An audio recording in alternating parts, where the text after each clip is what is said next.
Hey guys, Toast here, and today I want to talk about what I had for breakfast this morning. It was toast with peanut butter, and to answer the burning question on all of your minds, yes, this was my real breakfast this morning, and yes, it was delicious.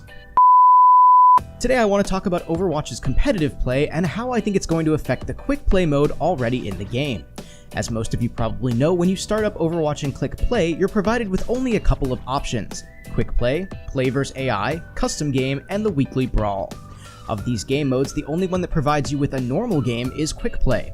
And when I say normal, I mean a game of players versus other players in which there are no special rules or base game mechanics altered. Competitive mode is going to change this, providing a new way for players to play in what I call normal games, just with a different ranking and tier system than quick play. It's obvious that the introduction of this new game mode is going to have an impact on quick play, but the question that I want to explore today is how it will affect the game mode. As it stands, all players who want to play against other players in standard games are in quick play. That currently extends to the entirety of the player base. When competitive play releases, that number is going to shrink, likely significantly, and the number of players in quick play is going to be markedly less than what it previously was. Now the question on my mind is, what kind of players are we going to see move over to competitive play more frequently, and how will that alter the makeup of the players left in quick play? Now there are a few ways in which I think this could play out. The first is that the majority of players who like to coordinate will all move over primarily to competitive mode, leaving quick play mode as essentially a cesspool of lone wolves, montage seekers, and people who generally have no idea how to play the game. I honestly don't think that this is going to be the likely result. While people who enjoy coordinating will likely want to take some part in competitive mode, I don't think that the majority of them will move over to it as their primary game mode. I say this as just because you enjoy coordinating and want to win when possible, that doesn't mean that you always want to play in matches that are going to be very competitive and constantly have your performance reevaluated in the form of being both upgraded and downgraded in performance tier.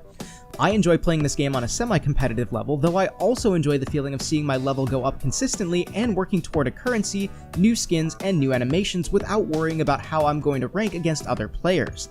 Call me a filthy casual, but sometimes I just enjoy playing the game to have fun. Now that said, I do think that toward the beginning of the mode's life there will be a surge of people playing it primarily to get a feel for it and learn how it works, but I think we'll see that die down a bit over the course of the first few weeks. The other way I think this will play out, and what I anticipate to be the more likely of the two scenarios, is that the overall makeup of quick play will remain mostly the same, if only slightly less sweaty as I like to call it, with just a lower number of overall players in the mode. People who want to be extremely competitive all the time are not in super high numbers from what I can tell, and those who are going to move over to competitive play for their primary mode of play are unlikely to significantly alter the makeup of the player base in quick play. I think we'll see people switch back and forth a lot, especially those who want to try and get the gold weapon skins that are being introduced, but I think there will be enough moving back and forth between modes that it won't make quick play noticeably different to how it is now. With all that said, I could certainly be wrong, but it should only be a short amount of time before we find out, as the mode is likely to leave the test servers and move into the live game very shortly. But that's going to do it for today's video. I hope you guys enjoyed. Let me know in the comments if you plan on spending most of your time in competitive mode, moving between the two, or sticking primarily to quick play. If you liked the video, please leave a like, and if you want to see more content, please subscribe and follow me on Facebook and Twitter, links in the description below. Thank you guys so much for watching. This is Toast, and I'll talk to you soon.